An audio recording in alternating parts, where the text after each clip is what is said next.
Greetings, friends. I just finished reading this book, The Templars, The Rise and Spectacular Fall of God's Holy Warriors by Dan Jones, not by Dan Brown, the Da Vinci Code guy and all that nonsense. This is real, factual history. So who were the Templars? What were they involved with? Maybe we need a bit of an outline of the Crusades, so I'll be able to talk a bit about the Crusades, but probably not too much in the specifics of each and every one, because the focus is on the Templars. Now, why were they called the Templars? Because originally their main base was situated on the Temple Mount in Jerusalem, which is a very sacred and significant location throughout the Old Testament. That was the location of the original temple, which was finally destroyed by the Romans in 70 of the Common Era, or 70 AD. Now, the Crusades had their beginning with a speech given by Pope Urban II at the Council of Clairvaux in France in 1095, where he encouraged Western monarchs to take up the fight and help their Byzantine neighbors in the Byzantine Empire, based in Constantinople. They ended up going in mass, a large army, which was mostly pilgrim-type people caught up in the enthusiasm of the moment. The first crusade was from 1096 to 1099. I don't think it's a stretch to say that was the most successful crusade. They had the element of attacking the Holy Land at a time when the local Muslim forces were divided amongst themselves. There wasn't one huge empire dominating that particular territory. But rather than help the Eastern Church and their empire, they basically bypassed them and went straight for getting territory in the Holy Land, and they were able to recapture these holy sites, especially Jerusalem. That was the most significant of them. But it wasn't just what is now Israel, or what at the time was known as Palestine. I'm just looking at the map here. Yeah, they had territories stretching all the way north through what is Lebanon today, Syria. There was the county of Tripoli, north of the Kingdom of Jerusalem. The Kingdom of Jerusalem was the largest territory. There was the county of Edessa, which had a lot of territory, but that wasn't directly on the Mediterranean Sea. Between county of Tripoli and Edessa, there was the Principality of Antioch, and of course, the Kingdom of Jerusalem. There was numerous cities there, not just Jerusalem, but on the sea there was Ascalon, there was Jaffa. Now, of course, these boundaries would be steadily shifting over the next 200 years. The whole European occupation in this part of the world was mostly finished by 1291. So during that time, there were a number of crusades. There were 5 or 6 principal crusades, but then other historians will say there are up to 9 crusades. But at what point do you say a military expedition qualifies as a crusade? It has to be big. It has to usually be at least one monarch, or the Holy Roman Emperor, or 2 monarchs with papal backing. It always has to have official approval by the church, by the Pope, to launch this thing. Of course, at the time, Pope Urban II didn't call this a crusade. That's how it came to be known later. The thing that made the Crusades a bit different from other wars was it had its beginning in a pilgrim enthusiasm. I suppose there were some stream of pilgrims going to the Holy Land before. I mean, Muslim rulers could allow Christian pilgrims in if they felt like profiting from it. So it wasn't completely closed off, but it was still obviously not a Christian land. There was lots of conflict going on between Muslim forces and Christendom at this time. There's an argument that it was a military pushback against this Muslim pressure into Europe, both through what is now the Balkans, Greece, Bulgaria, Romania, that part of the world, and then also in the western end through Spain. Spain was at one time almost completely dominated by North African Muslim rulers. Spain would play a role in the Crusades later on, but initially it was to push back. But now the argument was whether it was fully a military reaction is, I mean, there are some problems with that argument, because this wasn't exactly the most strategically, in a military strategic sense, Why would you want to attack there? You're enclosed on so many sides. You're cut off by the Mediterranean Sea from your supply lines to Europe. I guess there were some Christians in the Holy Land, but they were obviously outnumbered. How are you going to demographically build a base there? And this, to me, is the one problem with the way I look at it, why the Crusades eventually failed, because of demographics. You don't have enough territory there. You're completely surrounded, and you're also ruling over a collection of Christians, Jews, and Muslims in your territory. So you have to have a population base there, which is going to multiply, and they never really had that. They were always outnumbered. That's why, you see, the Crusades is only half the story. The Crusades were like, oh, we're losing, we need help, we need to maintain. I mean, the first Crusade was to get the Holy Land, but every other Crusade since then is to strengthen or retake what has been lost, for the most part. But that's because it was an unstable situation. So the other half of the story is what was happening in between. And the Templars were involved in that story to protect the Holy Land. Who were the Templars? They had their beginning as a protector of pilgrims, because the pilgrims, who were one of the main reasons for the Crusades, their numbers, for them to keep coming into the Holy Land in large numbers and hiking, or traveling on horseback or on muleback through the dry hills and the dusty paths of that region, they could be set upon by bandits, by other local inhabitants. Going between town to town, especially after dark, you might be set upon. So there needed to be protection for these pilgrims, and also protection of the holy sites so that they were not defaced. And of course, later on, there became just a general need for soldiers, need for knights. So this was why there was a need to have a military order created. But the difference of the Templars, the thing that made them unique, along with some of the other military orders of the time, was that they were part monk, part warrior. So they had a hierarchical system. At the top was the master. Then there were the preceptor. I'm not speaking to you as a total scholar here, so this is not an academic lecture, but there were, several high positions, and then they had certain local units, local territories, and each of those had its own director. That's not the proper word. More or less like a monastery system, and they lived by a rule. But there were the knights, but then there were lots of supporters beneath the knights, and they wore different color robes. I believe the white robes or the dark robes. I'm getting it mixed up here, but they had ways of demarcating their status. But generally, when you think of the Templars, you think of these knights, and there were a lot of them. The knights were like part knight, part monk. But of course, they had a lot of people that were associated with the order who weren't technically knights. They were lower down. The unique thing was that, monks were supposed to be peaceful at the time. Monks were not supposed to take up the sword and ride into battle. But this was a unique situation in the Holy Land because it was tied up with this religious fervor. Not just the Templars, but the Hospitallers, the Knights Hospitallers, who were, I think, actually even around from before the creation of the Templars. The Templars were founded in 1119. The first master of the Templars was Hugh of Payne. I don't know if I'm pronouncing that right. The Knights Hospitallers had been around for at least a few years before that, because Holy Land had only been captured for roughly 20 years at that time, just over 20 years. I mentioned the Templars made their base on the Temple Mount. That's how they got their name. But the Hospitallers, of course, as the name suggests, had a connection to the hospital. They were initially a hospital wing for people in the Holy Land, for pilgrims, for Christians.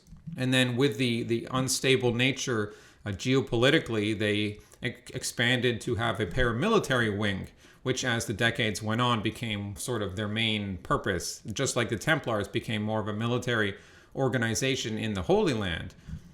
They came to garrison castles and maintain small armies of their own. They were never the majority of the armies there, but they were always a very significant component to the armies, and often the most skilled and the most zealous. Like, they weren't supposed to surrender. They were supposed to fight to the last man. And so if you were a Templar in the Holy Land, you would have I guess it depends on the decade that you were there, but for most of the time, your life expectancy wouldn't be so great. You'd have a very high chance of dying in battle or from disease or something else related to warfare. In terms of overall numbers, it's hard to say, but let's say at any given time in the 12th and 13th centuries, there could have been somewhere in the hundreds to somewhere in the several thousands of members of Knights Templars in different locations around the Holy Land. They were directly responsible to the Pope. The Templars are almost always involved in these crusading armies. Sometimes they're only 5% of the army, sometimes they're 15% of the army, roughly speaking, but always some of the elite troops. There were later the Teutonic Knights, but that's much, much, much later, like more than 100 years later. And they weren't as significant in the Holy Land. But again, why the Crusades? I've talked about the religious aspect. I've talked about the tension with Islam militarily in Spain and southeastern Europe, between what is now Turkey. Well, no, that would have been the Byzantine Empire. But the Byzantine Empire itself was sort of right on the front lines. But even the Mongols were providing another destabilizing force later on, although not directly to Europe. But the other reason for the Crusades was, of course, economic advancement and development by the 12th and 13th centuries. Earlier, in the early Middle Ages, the Mediterranean Islamic world was more materially, scientifically advanced than Western Europe, than most of Europe at the time. Finally, that started to change, and Europe was now at least more of on an even footing with the Islamic world. So they had more wealth to raise armies and collect taxes. They had more of a bureaucratic system that could collect more wealth.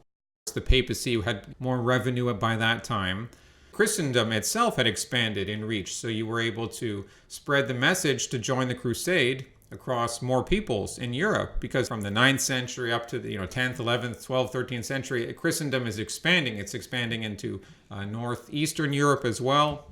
That was more of the job of the Teutonic Knights. They got more involved in that part of Europe and not so much in the Holy Land. This economic advancement was another reason for the Crusades. Now, of course, militarily, the Crusades were always a lost cause because of demographically and on the tactical level. I mean, it was partly just the times. There weren't these unified efforts. It was much more like the Lord or the King, and he has to contend with other people. And even the Pope, does the Pope really have that much influence? He actually did have relatively the biggest amount of influence between those centuries. In the 12th and 13th century, that was the height of the papacy. Because it was by the turn of the 14th century, that's when things start to change. The papacy no longer has the same real power or real influence that it did before. I mean, it would continue to have huge influence, but just not quite on the level of now the monarchs of France, of England. The Holy Roman Emperor, arguably him as well, although he had his own. Holy Roman Emperor had too much division on his hands. France, England, they had unity, unlike any other European nation at the time. So they were able to basically challenge the Pope by that time. But I'm getting ahead of myself here. So it was mostly the French or the Franks, contributions from the Holy Roman Empire, the Germans, the English, other Europeans did contribute, but more of the manpower of the Crusades came from the Franks. So we have the reasons for the Crusades. The reasons that the Crusades would also struggle to hold on to their territory, because they needed these constant infusions of more Crusades just to hang on, barely. I'm not going to get into all the Muslim rulers. Like, the Muslims had all their divisions too. Like, there was Egypt, there was the Caliphate there, which switched from the Fatimid Caliphate to the Abbasid Caliphate. There was Saladin and all of his family. Saladin's one of the most famous Muslim warrior rulers. He's the one who fought Richard Lionheart, and neither of them wiped each other out, but they make a famous story. But the Mongols start coming in the 13th century, and there's some talk of the Mongols allying with the Christians, but it never comes to anything because the Mongols didn't prove to be reliable allies for the Christians. And even if they had allied with the Mongols, they'd be at each other's throats soon enough. If the Mongols wiped out the Islamic forces in that part of the world, before long they would be attacking the Christians for sure. But it was really the Mamluks, who were a slave class of men. Originally was supposed to come from the Balkans, that part of the world, but then transported to Egypt, or North Africa or around that part of the world and raised to be warriors with a strict warrior code. And then they eventually threw off their rulers in Egypt. They had Baybars, who was one of their famous general kings. They're all ruthless, but feared. I mean, they would behead everyone in the castle if you surrendered to them. No point in surrendering to them. They'll say, "Oh yeah, we'll ensure you safe passage." Not to say the Christians weren't doing beheadings and persecutions of their own, but if you're opening your gates to them and they're ensuring you safe passage, don't be surprised if they just all cut your heads off once you get outside. So they couldn't really contend with the Mamluks. They were basically finishing off the last crusader kingdoms. And places like Jerusalem went back and forth a few times. It was captured. It was held for a few decades. It was lost.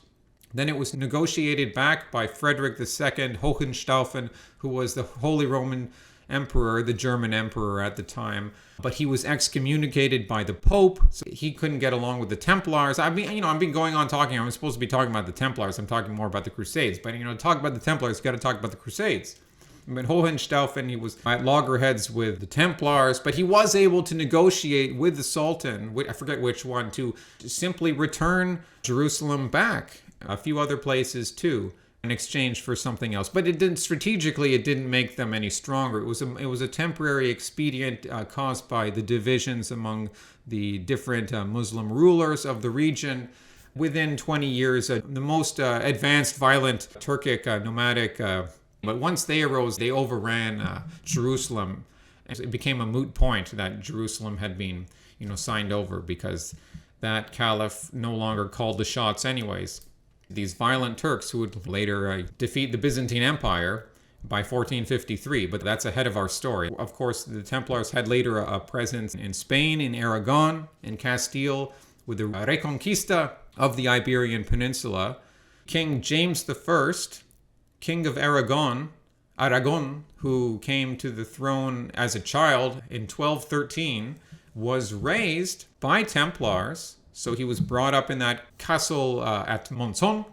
Later, as a king, he kept the Templars close to, not exactly so close to him, like in some other parts of Europe, but they were always part of his military strategy, and they played a significant role as he was very successful and famous for recapturing much of Spain. Majorca and Valencia under James I were recaptured, and the Templars played a big role in that. So it wasn't always the Holy Land. It was also, other parts of, just Spain. They weren't really involved anywhere else. But I've been giving you half the story here. I haven't been giving you the other important half, which is all the other Templars who weren't warriors, who were basically based in Europe, in France and England, paying for all this stuff, managing estates. Because even though the monks had their beginning as this sort of Cistercian ascetic code, where you would be living by a strict rule, you were supposed to be chaste, there were many rules you had to follow, you could only eat meat on certain days of the week. But after a few decades of their growth, which, by the way, had been encouraged by Bernard of Clairvaux, he was like the first philanthropist back in Europe, in France, who talked to the Pope and say, "Hey, you should listen to this guy, Hugh of Paine. I know this guy, Hugh of Paine. He wants to start this order." And so Bernard of Clairvaux, a very well-known religious figure, he was an abbot. He played the role in starting this organization. Very austere, and of course this was a time in the Middle Ages where monasticism was all the rage, lots of men joining it. But of course Templars could never start families. That's one thing to keep in mind. The Mamluks, they could.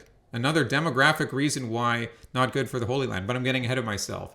So Bernard of Clairvaux, that sort of time, that changed as the decades went on because they got so many royal favors and papal favors. They were put into this role of being very close to the monarchs and managing money, acting later basically as a banking network. They would take your gold and silver and hold it for you. They would transfer wealth at a fee, of course. And they were always associated with the highest echelons of power. So this gained them a lot of respect. It also gained them enemies because people saw them as, rising very fast, and that's not really matching their humble beginnings. I mean, their original symbol was two knights riding on a horse, or two monks riding on a horse, which is a symbol of poverty.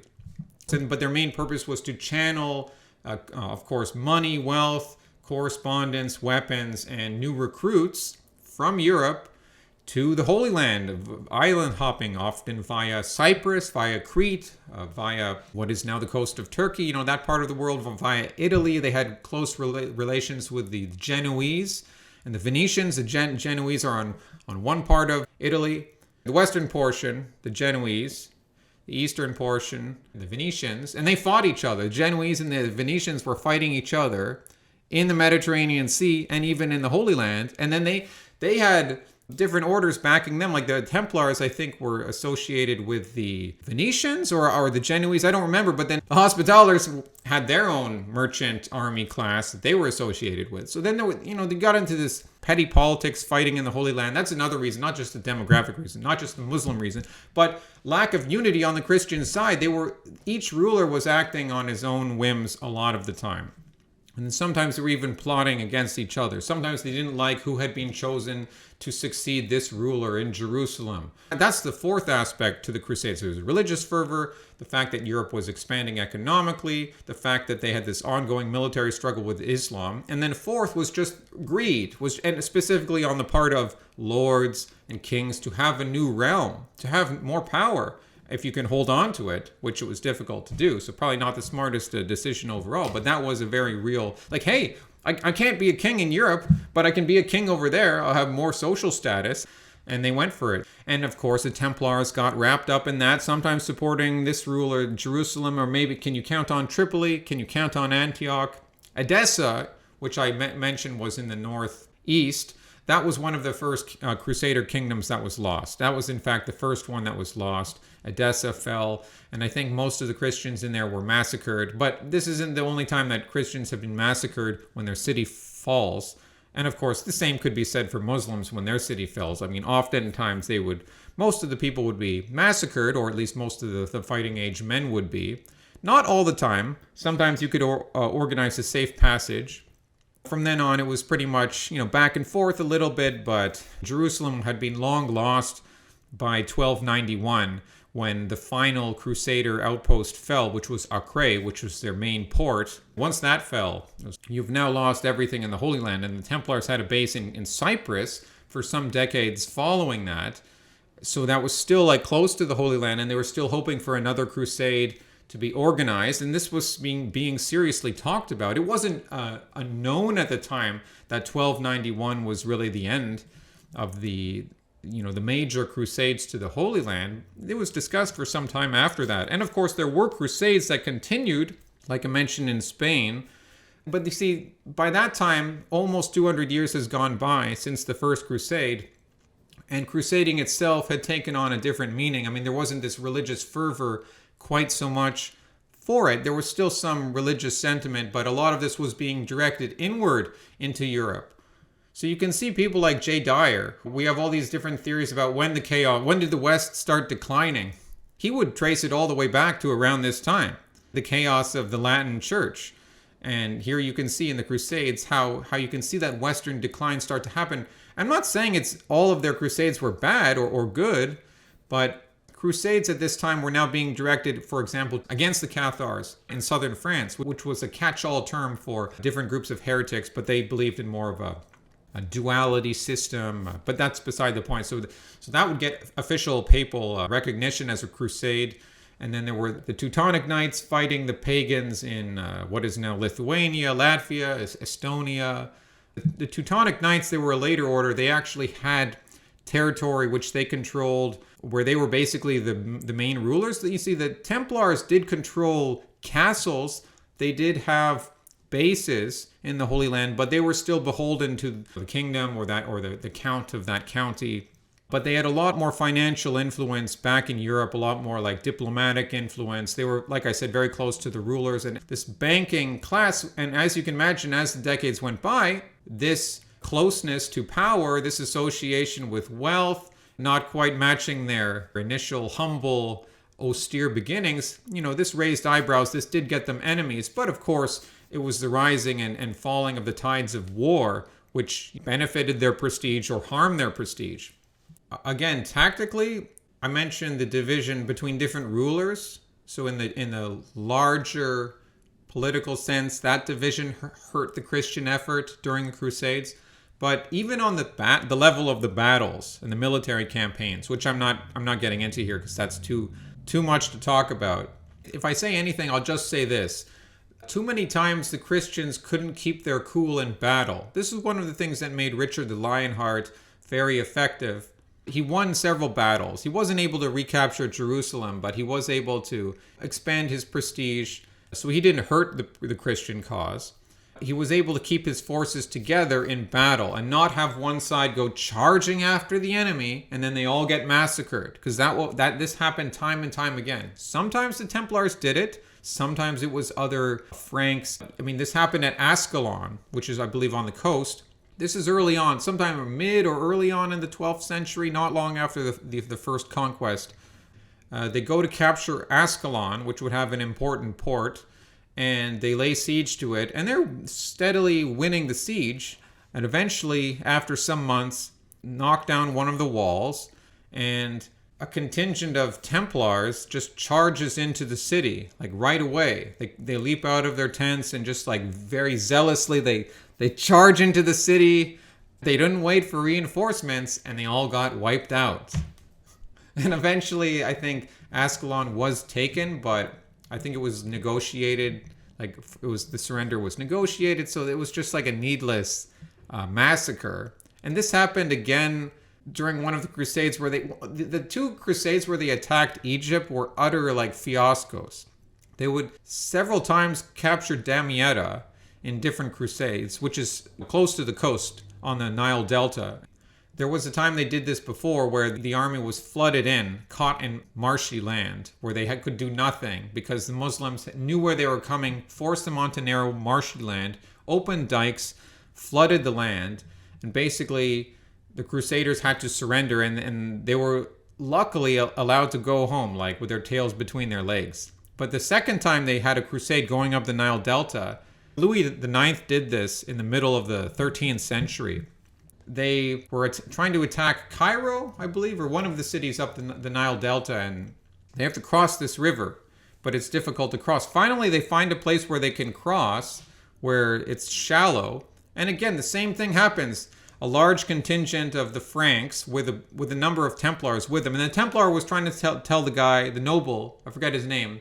The noble guy was like, charge ahead to the city. And the Templar was saying, whoa, wait, we got to wait for King Louis IX, who's on the other side of the river with the main body of our troops.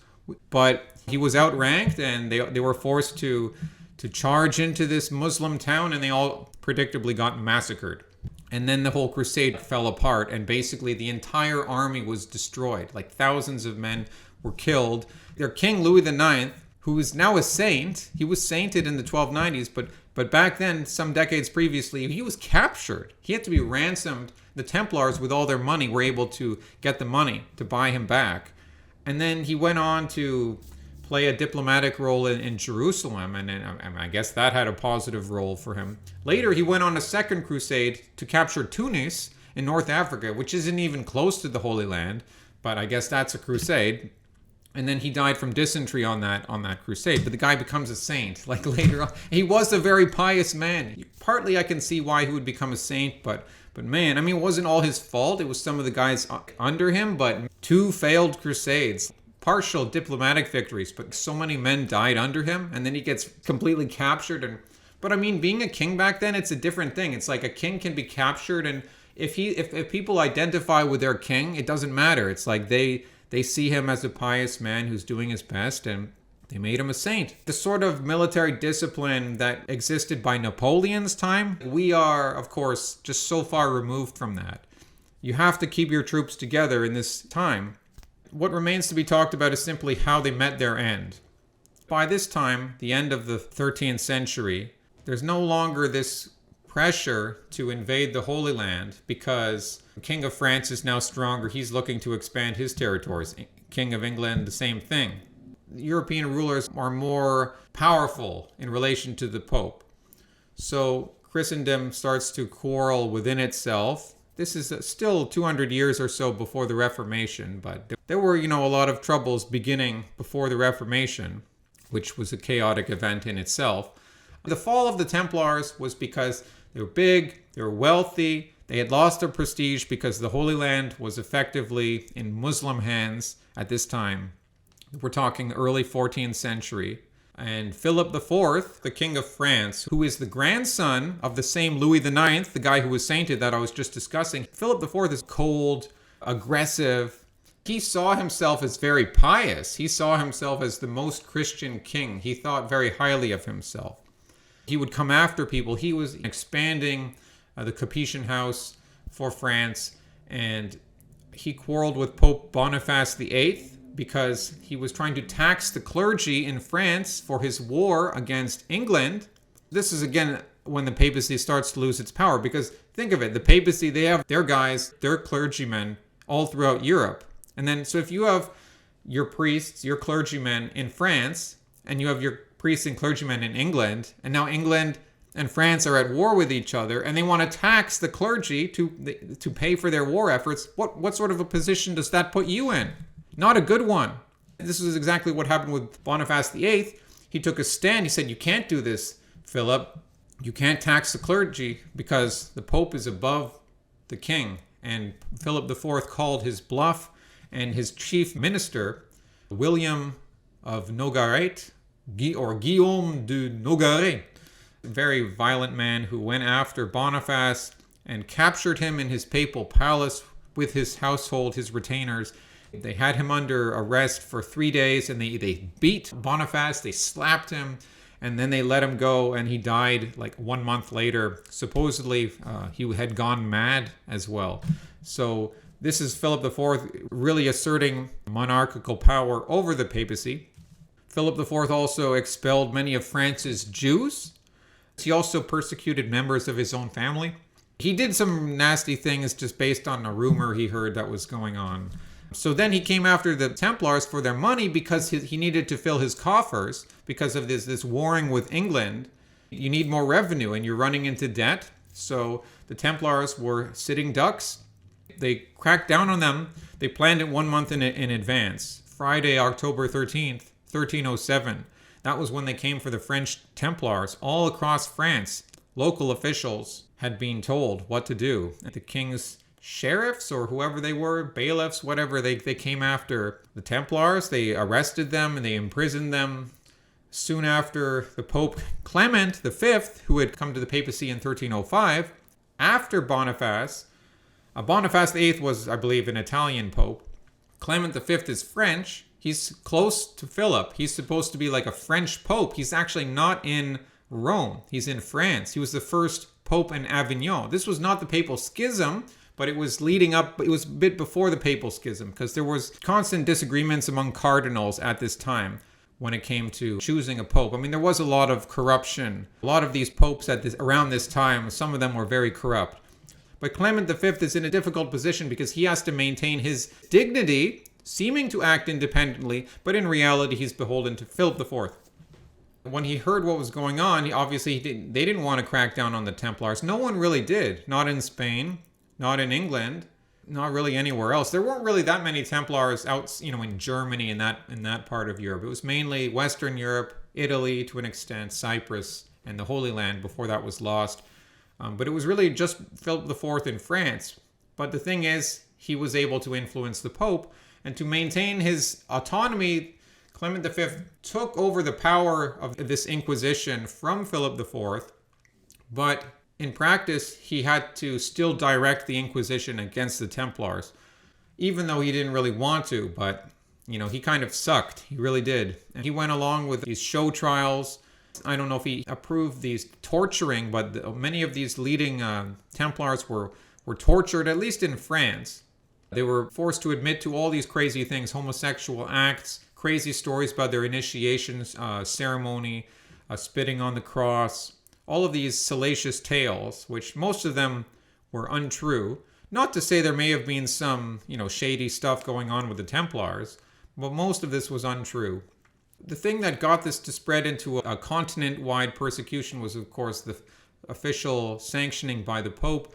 In England, it was Edward I who suppressed the English Templars, but originally he didn't want to because he had a very close male friend. I'm not sure if this was like a gay thing, but this male friend had been forced to go to Ireland this guy he liked had been excommunicated. So up to this point in time, Edward I had no reason to persecute the Templars. He's like, oh, you're doing that in France? Good for you. I mean, they work out all right for me. You know, they're like bank. They take care of my funds. They help me, you know, with my diplomatic stuff. Now he had to get on the Pope's good side.